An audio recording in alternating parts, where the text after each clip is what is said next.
Thank you all again for attending our Ask Resource Center Ask an Expert webinar. Today we'll be covering behavior intervention plans. My name is Kelly Carnahan from Ask Resource Center, and I will be facilitating this webinar along with my colleague Susie Lund. We are the training coordinators for Ask. We thank you for joining us today for our webinar titled Behavior Intervention Plans. The presenter is Jake Vitens, Special Education Coordinator from Iowa City School Districts. Jake has directly supported students with disabilities and their families in various roles in special education for the last 15 years. His roles have included paraeducator, school social worker, behavior consultant, and in his current role as a coordinator in special education for the Iowa City Community School District. His current focus is on helping coordinate the district's Tier 3 social, emotional, behavioral health services and supports with a specialty in designing and implementing complex behavior intervention plans for students with IEPs. He found his love for working with individuals with disabilities when he served as a practicum student conducting functional behavior assessments with students with significant disabilities and seeing the profound effects that positive student-centered intervention plans have impacting students and their families. In his free time, Jake enjoys discussing anything related to SEBH in schools, golfing, spending time with his wife and 2 kids, and traveling with friends and family. Welcome, Jake. I am honored to be here today to talk about behavior intervention plans. You'll hear me refer to these as BIPs throughout. Sometimes in other parts of the states, you'll hear these as BIPs as well, just kind of a difference in different areas and agencies and how they refer to them. But a behavior intervention plan is, as you can see here, the definition really outlines what are those interventions and supports that school team is responsible for to help that student be successful, to meet that student's social, emotional, and behavioral needs and help them progress. I should note too, I should have mentioned this too at the start, Susie, and Kelly, I might want to put a plug in here. If you haven't had a chance to look at the FBA presentation, that might be a good place to start. And my understanding is that's recorded and on the website, because that's typically the first step in developing a BIP. And just so we know, just a brief background on what an FBA is that's the functional behavior assessment that leads to a BIP. So again, if you want to know more about FBAs, please check out that recording from last week in which we go into some depth on FBAs.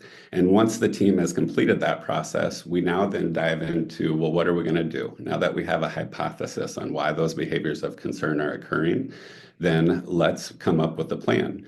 And the parts of the BIP that you want to be most familiar with are these 3, you see those 3 places, those visuals at the bottom, is that prevent, teach, and respond. So when we're talking about prevention, we're talking about what are the things that adults are doing across the day, regardless of whether or not that behavior is occurring or not. What do we do on the front end to set that student up for success so that they don't even need to engage in problem behaviors or behaviors of concern to get their needs met?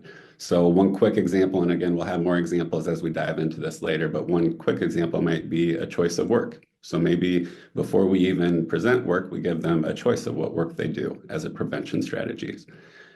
The next piece too is an instructional, that teach piece. This is a big part of the behavior intervention plan because we need to teach students what to do to get their needs met in a more pro-social way.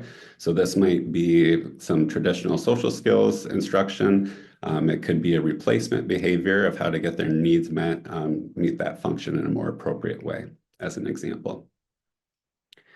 That third area has 2 parts to it. So the response section, we want to be talking about how we're going to respond to the targeted appropriate behaviors. So those behaviors that we want to see increase. And then we also want to have a response plan for those targeted behaviors of concern, those behaviors we want to see decrease. So it's important that the team have a plan for both of these when they develop a plan for the student. All right, we're going to jump in now into overview and behavior goals. As you'll see here, as we move through these slides, you'll see some of the pieces pulled straight out of Achieve, the screenshots here. So this is what you might see when you're in Achieve looking at the behavior intervention plan. Note that it has the functional behavior assessment that we talked about leading to that behavior intervention plan. When we're talking about those overview of behavior the overview and the behavior goals. Again, if you've looked at, if you attended the FBA or you've looked at the FBA webinar prior to this, you're going to see quite a bit of overlap in the first part of that.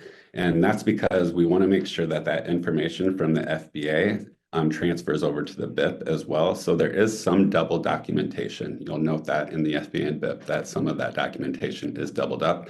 And this is one of those areas. So the FBA also has the strengths and skills. This should be matched. The FBA and BIP should match in these areas.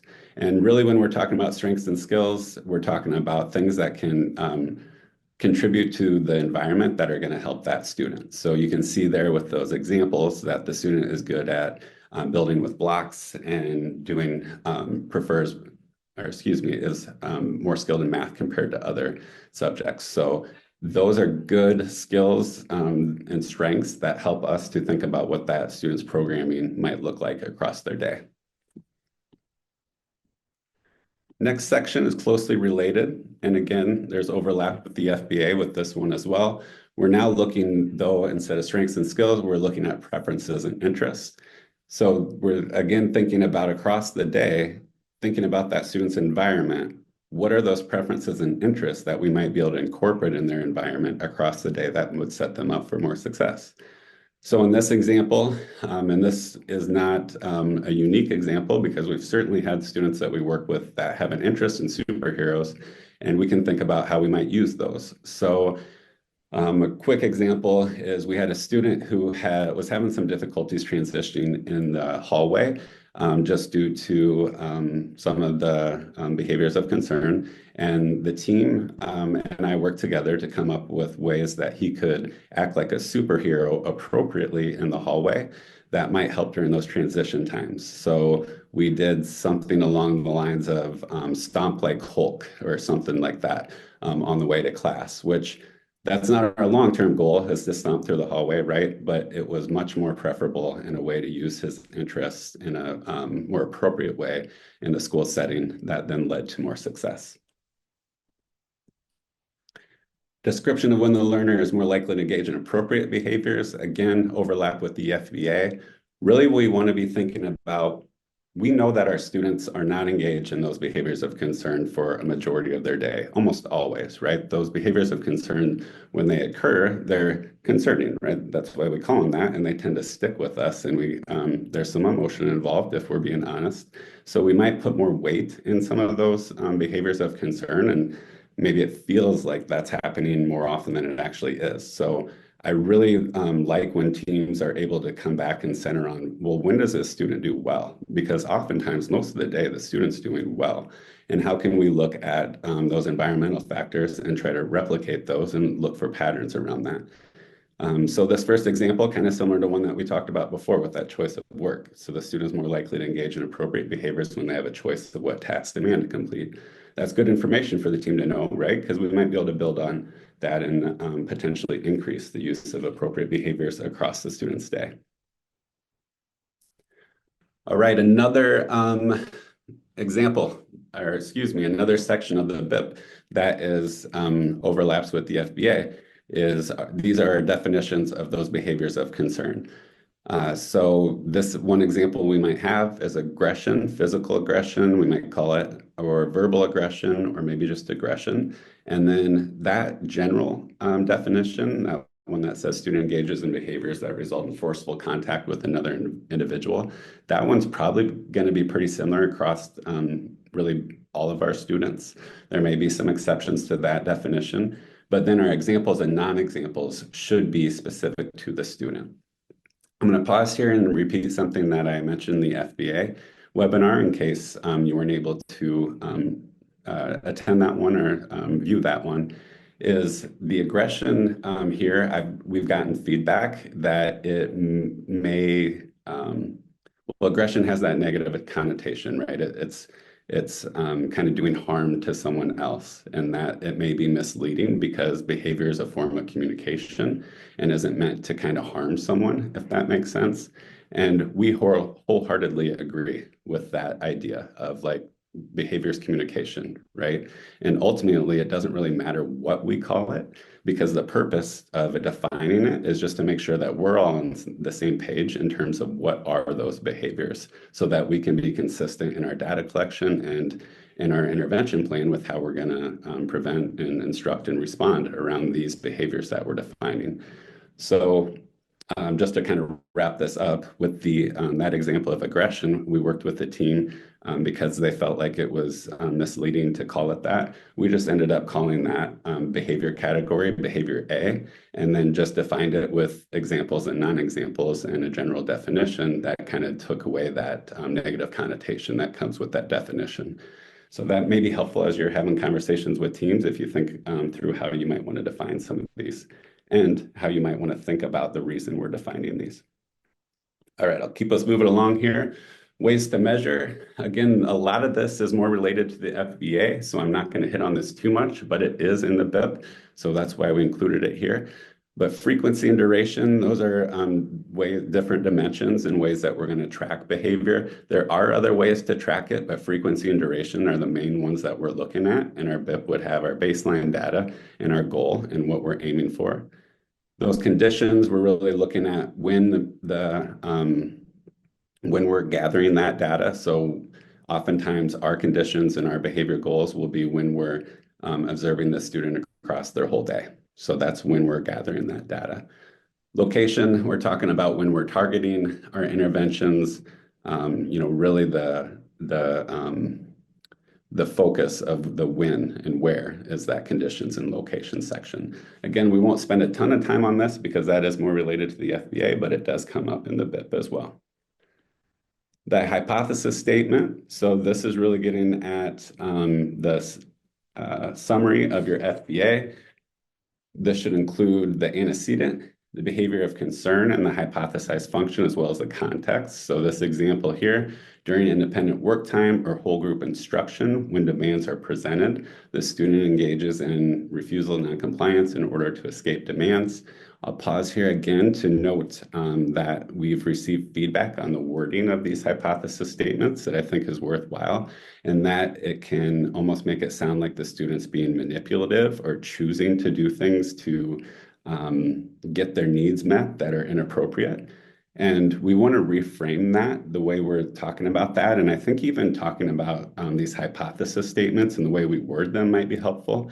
So something that we try to do more of and try to kind of frame is, instead of saying student engages in refusal, noncompliance in order to escape demands, we could say the student engages in refusal and noncompliance, which results in escaping demands. I like that language more because it puts that on the environment and the staff in the environment, because really we're talking about the antecedents and consequences being related to adult behavior and not student behavior. So adults are choosing to, have the student escape those demands by removing the demands, and they're choosing how they present those demands. So again, I can get long-winded on some of these, and I hit on this a little bit already in the FBA webinar, but I do think it's worth repeating here, especially given our audience and some of the conversations you all are a part of. All right, behavior goals. This is some new learning for us. So our behavior goals in Achieve, these are called social emotional behavioral goals and the SEB domain. And it's important that a goal has these attributes to it. So it needs to include the conditions. So when and how the goal will be measured. I noted this before. This is typically our go-to with the students that we work with, but may not make sense for all students. But we would say when observed across their day. So those are the conditions. That's when and how we're going to be measuring. The behavior, that's really looking for, like, what are we looking for? What are we measuring? In this instance, it's that 0 instances of aggression. Excuse me. It's just aggression, that's the behavior. And then the criterion, that's that 0 instances per day. So that's what are we expecting the student to do. What gets a little difficult at times for IEP teams is that we don't have the same sort of standards that we have for academics within the behavior domain. We do have some standards, and it's getting a little bit better with what we have out there as comparison data. but not like we do for academics, where we have benchmarks and words per minute and all these different measures that students are expected to be at, and we can more easily measure discrepancy. That said, we do know that, especially for some of these behaviors like aggression, most students aren't engaging in aggression each day, right? That said, maybe at preschool, some of our students are engaging in aggression if someone takes their toy, right, and they hit back or something like that. So I bring that up to say that these might be more nuanced conversations with the team around what is that criterion, that acceptable measure that or degree that we want it to get to. But oftentimes we're not going to be in too bad of a spot if we shoot for that behavior of concern being super low, like this example here. All right, so now we're looking at, we're just going to dive into this a little bit further. So we're talking about that target behavior.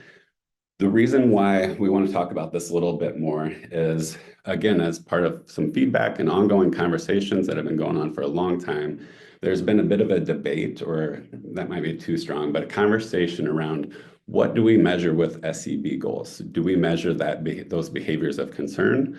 Do we measure those appropriate behaviors or replacement behaviors, or do we measure both? I would recommend in general, at the very least, we should measure the behaviors of concern. And there's two main reasons. One main reason is because they're easier to track.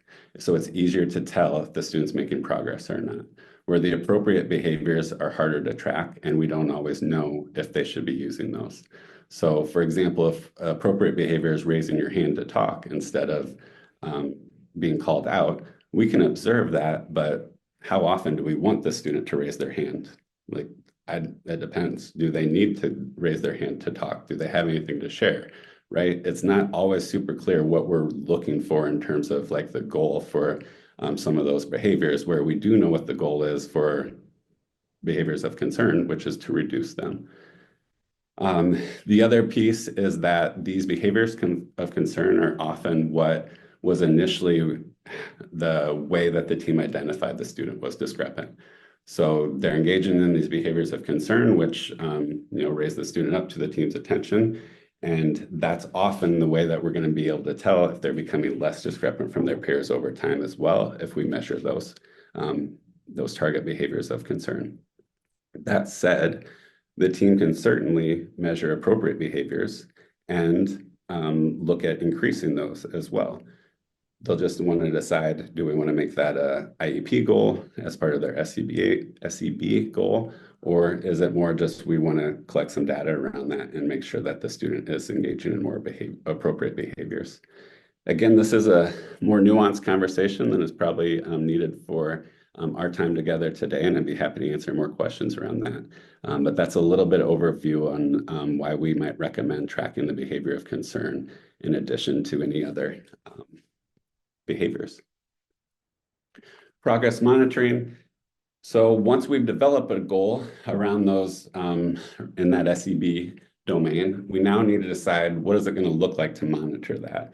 And that depends on what that team decides. So that's the when, where, and how the behaviors will be monitored. So I noted before that oftentimes we observe the student across their whole day. That's typically because our team works with our students with some of the most challenging behavior, and we need sensitive data collection tools. Other teams may not need to do that. Maybe they're observing 1 hour during recess and lunch, because those are the problem areas or the times of the day. So that might be when and where they're monitoring. But again, you'll want to make this specific to the student and state how they're going to monitor those. So that example there states what that would look like for the student. All right, now we're getting to the part that everyone wants to start with, the strategies. What do we do? So oftentimes when we get brought into situations, teams might say, we've got the student who's doing XYZ, what do we do?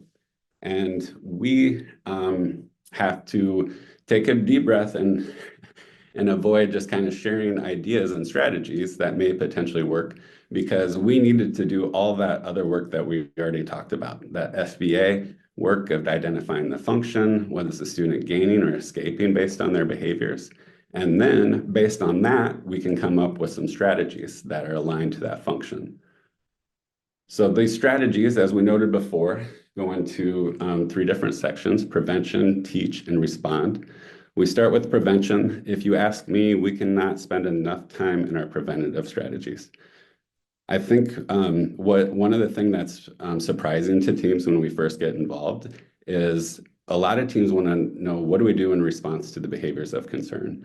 And we oftentimes don't spend much time talking about that, which might be surprising to some of you, because in general, that's pretty straightforward. There's only so many things we can do in response to problem behavior. We're oftentimes spending way more time talking about prevention strategies and how to reinforce appropriate behavior. So there's some phrase and saying, and I should never put myself in a spot where I try to remember these phrases and saying, but an ounce of prevention is worth a ton of treatment or something like that. I don't know, someone correct me in chat. But you understand where I'm going with this, right? The more time we can spend in prevention is going to lessen the likelihood that we even see any behaviors from the get-go. And one of our go-to strategies for this is a work system. So that's the example we used here to highlight this. A work system is one that's related to an escape intangible function, but more closely related to escape. And this was hit on earlier when someone mentioned in chat that the learner that they're familiar with does best when they know the start and end time and has clear expectations. And guess what? We all do better when that's the case, right? If we go to work and we don't know when we're starting and when we're ending and what the clear expectations are, work's not going to be very much fun for us. So let's think about our students then and how we might do that for them. In this example, the team put together a work system where they had a work task in each tub and drawer. The total amount for each one was 5 to 10 minutes, and it looks like they had a way to put the tasks that correspond to a job list. Again, without knowing some of the specifics, it looks like this team is putting in quite a bit of time for that student to understand exactly what they need to do to complete that work system in order to be done with that demand. So we might compare this to what the team was doing previously, which without a work system, the student may not have known how much work was expected of me. What am I supposed to be doing right now? When am I done? And hopefully this will address that concern. The next section is that teaching or instructional strategies. So we're really talking about how to increase the use of appropriate behaviors here. Oftentimes we focus on replacement behaviors here. So when I say replacement behavior in the educational world, that has a very specific meaning. So it's not just a behavior to do instead of the other one you were doing before. It's a little more specific than that. That behavior that you're using instead now needs to serve the same function as that one before. So these examples here are replacement behaviors for a student with a escape function. So if that student is engaging in behaviors that result in getting out of demands, the team's now going to teach the student a replacement behavior to get those needs met instead. So what they teach the student to do is use a help card or request help, instead of using those behaviors of concern to get help or to request a break. So they also had one here about how to request an item. So that would be really related to those tangible ideas of items or activities. How might I request this appropriately instead of using those behaviors of concern? You see here too, in this example, the team has a plan that they're going to teach them, model them, review them, and practice them frequently. As I noted before, we spend quite a bit of time in responding to appropriate behavior and thinking about how we're going to increase the use of that. So in this example, they talk about what staff are going to do when the student engages in appropriate behaviors. And this is probably something worth noting again, is that I know I mentioned this before, but worth highlighting that the behavior intervention plan is really talking about what staff are going to do. So you'll notice here that when the student presents their break card, all the rest of this is staff behavior. They're going to give specific praise. They're going to have the student go to the designated area and temporarily remove the demand. So that's all staff behavior. They got to make sure that there's low preferred items there, and they set a timer for 2 minutes. And then after that, they prompt them back to work. So what the team did here is instead of the student needing to use behaviors of concern to get out of work, they're going to teach the student to use a replacement behavior. And then when they do, we better respond to it, right? Otherwise, that student's going to go back to using those behaviors of concern. So they have a clear outline here for how staff are going to respond to that appropriate behavior. The flip side of that, what are we going to do when the student has behaviors of concern? So in this case, we have a made-up student, Jackson, becomes disruptive. So he's making noises in this circumstance. Adult will visually prompt and then maybe do a verbal one. If they continue, the prompting using the prompting hierarchy. So thinking about the ways to minimize the amount of dependence Jackson has on adults. And then they may remind him, and then they will provide praise when he flips back and starts demonstrating appropriate behavior. So pretty straightforward here, a way that they might respond to the behavior of concern. Again, these are pretty, a lot of times our behavior of concern responses are pretty similar across the board with some nuances. But then our response to appropriate behavior and prevention strategies are really where we think about individualizing those IEPs. And I should note, our response to behaviors of concern should be individualized as well, because our students do have unique needs. That said, there's just kind of fewer strategies in general for how we respond to problem behaviors. All right, now we're talking about implementation and monitoring progress. So when we're talking about implementation, I want to take a note to say that this is an area that I feel like has been given more recent attention. So in Achieve now, you can actually print off an implementation fidelity checklist based on the BIP that's in there. So that's a new feature that was added. So even that alone is a nice resource and way for the team to be more aware of the fidelity of implementation. And probably goes without saying, but just to make sure we're on the same page, when we're talking about implementation fidelity, we're talking about how well is that team doing at doing the things that they agreed to do as part of the IEP team conversations. So how are we hitting the mark with our interventions and doing those consistently and independently, and making sure that we're problem solving around when this is not occurring. So example would be that they observe the student in a variety of environments at least once per month. That would probably be the minimum that is recommended. For some of our students that we're working with on a day in, day out basis, again, if we have the resources devoted them in terms of our staff, we may be doing BIP checks every day just to make sure that we're not straying from that plan that we agreed to. I go into a little more depth with this here. This is not the example from Achieve. Just my own opinion is that the one in the Achieve isn't as user-friendly as this one because there's some duplication in it, but it's still a good resource if you're interested. This is just a screenshot from one that we use in Iowa City, a paper copy that we sometimes use. What you see here is those prevention strategies would be listed out straight from the BIP, or the behavior intervention plan. They would come over here and be put on each line from one for one, aligning with the BIP. And then staff would go in and observe and look at staff's independence with doing this. So if our team's working with this, we should be experts on the plan. So our goal in observing is we're looking at how independent is staff with implementing this and how much support do they need from us as support staff in implementing this. And if we're seeing that it's implemented partially or not at all, that's showing that they need more support, right? We're not gonna, this isn't a gotcha or like, like evaluative or they're choosing not to do it, anything like that. We assume that our adults are doing the best they can with the information they have, right? Like we all are. It's more of turns into a coaching conversation around, what barriers might be in the way of getting some of these things in place with higher fidelity. Taking this a step further, I mentioned that first bullet point already about Achieve now lets you create a BIP checklist. I want to talk about Iowa City's system in particular, in part because Susie asked us to talk about some of the work we're doing. And I know I'm biased when I say this, but we're super proud of the progress that we've seen in doing this work. Go ahead, Susie. I just was going to tag in there if you had anything. Yeah, because I do think that you have a really great system for making sure that all the behavior intervention plans are implemented and supported with the way that your team does it. So I was just going to agree with you there.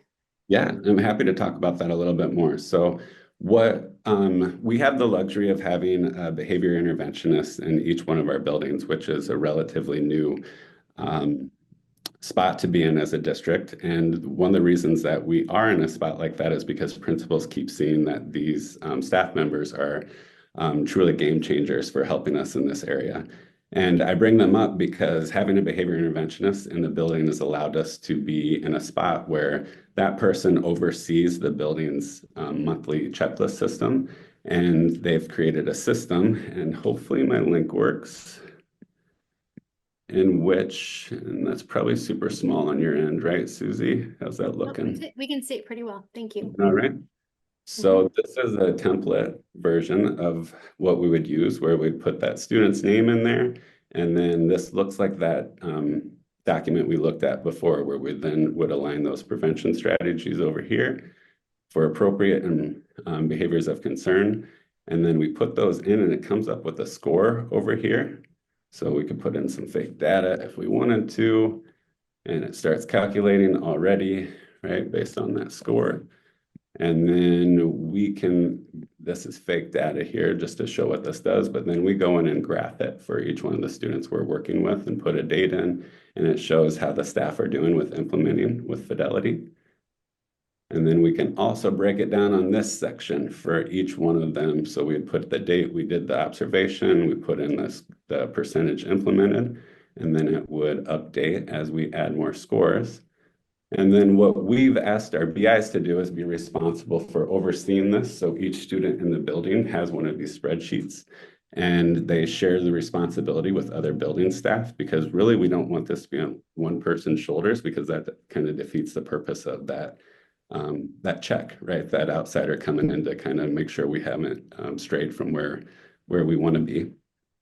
And then after we've done that, we ask the team to analyze that data and look for trends in it and help the team respond with increasing implementation.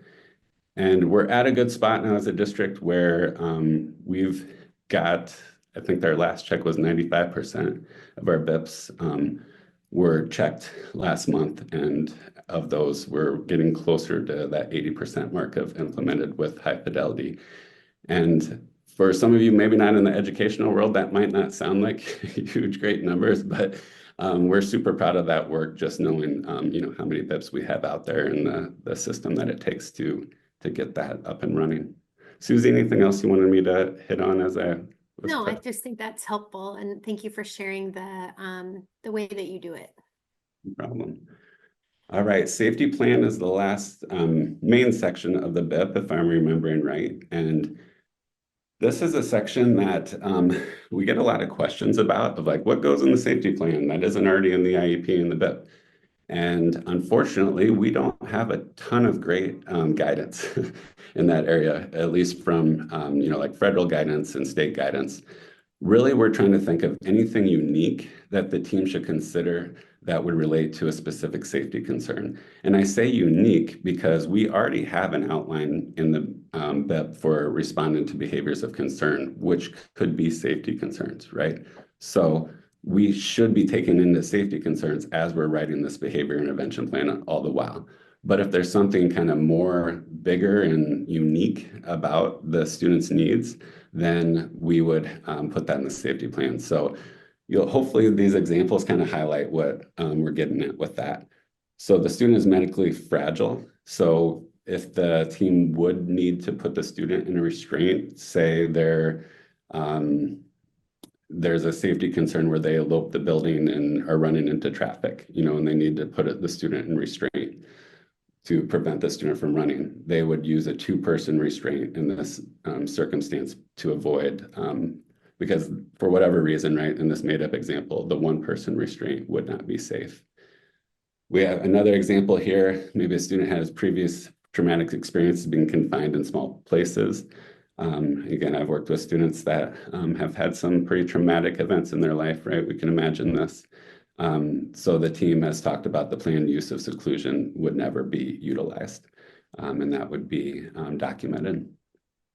And then I have another one about the student leaving campus. Maybe there's a specific concern about how that transfer of care is provided to the parent. I know we had some circumstances where the parent was like, I'm not going to pick up my kid if they leave school. And we had concerns if their kid left school and the parent wasn't going to come pick them up, right? So we had to talk about an IEP team. What does that look like and how are we going to keep the student safe? All right, I'll take a breath and toss it back your way, Susie. Q&A. Thank you, Jake. First, I want to let you know that it's an ounce of prevention is worth more than a pound of a cure. So thank you for Wasn't even those close. who. I was not You were close. I think you were close. on a treatment. I don't, yeah, it's all right. Something like that. Yes. And then we did have a question earlier that I responded to, but I wanted to throw it to you as well, Jake, that Carol asked, is it common for a school to complete an FBA and recommend a BIP as part of a reevaluation for a nonverbal autistic first grade student? And I responded that if there were behaviors of concern, that it might be reasonable to do a functional behavioral assessment. But I wanted you to speak a little bit. You talked last time, like, how do you know that it's time to do an FBA? Yeah, and again, if you didn't watch the previous webinar, we dove into that a little bit and kind of similar to that guidance around safety plans, there isn't like federal guidance around when an FBA must be completed. A lot of the language that you'll see anytime you look up that guidance is like could or should consider. Really, anytime we have a student's behaviors that are interfering with their ability to access instruction or their peers' ability to access instruction, we should be considering an FBA at that point.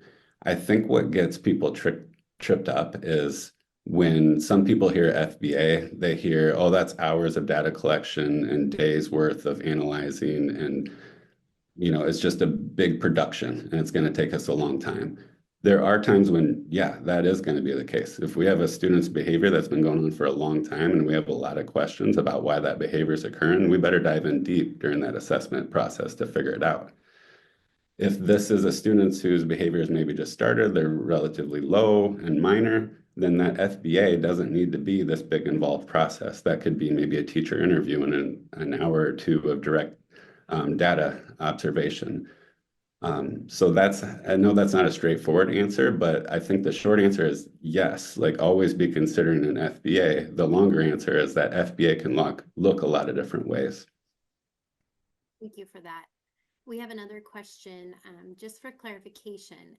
Achieve has a form that can be used for fidelity checks, which is different than the form you shared that Iowa City schools are using, correct? Correct. Yes. Achieve within the system, you can print an implementation checklist. I say that, and I don't know if parents have that capability. I don't, but your team should be able to, print you off a copy or whatever and send that to you electronically or get you a hard copy. But yes, that one is different than the one that we use within Iowa City schools. We're partial to our own forms just because we find them more user friendly. Yeah, and so the additional part of that question is, so families could request the Achieve form be used if there are concerns with the implementation of consistency of a BIP. Yeah, and I think it might be easier for us to be, so the checklist within Achieve is a tool, right? Like that's a tool to measure fidelity. So there's a lot of different tools and a lot of different ways to measure fidelity. So that could be, the team having a conversation about how well are we implementing it. We're not actually observing it. It's just kind of our feel. It could be an outsider coming in and observing for 2-3 hours and looking at implementation. But kind of the bigger point, the bigger conversation is as a parent, as an advocate, yes, you can always be having that conversation around what's the fidelity of implementation looks like. How are we measuring that? What are we doing for the areas that aren't being implemented as highly?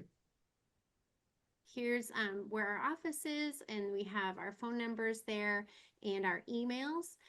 We are not in the office as we are all around the state. So if you need support from Ask Resource Center, we ask that you fill out a contact request form on our website, and we would be happy to engage with you one-on-one or in whatever way that you need from us. So thank you so much for joining us today, and I hope you all have a wonderful day.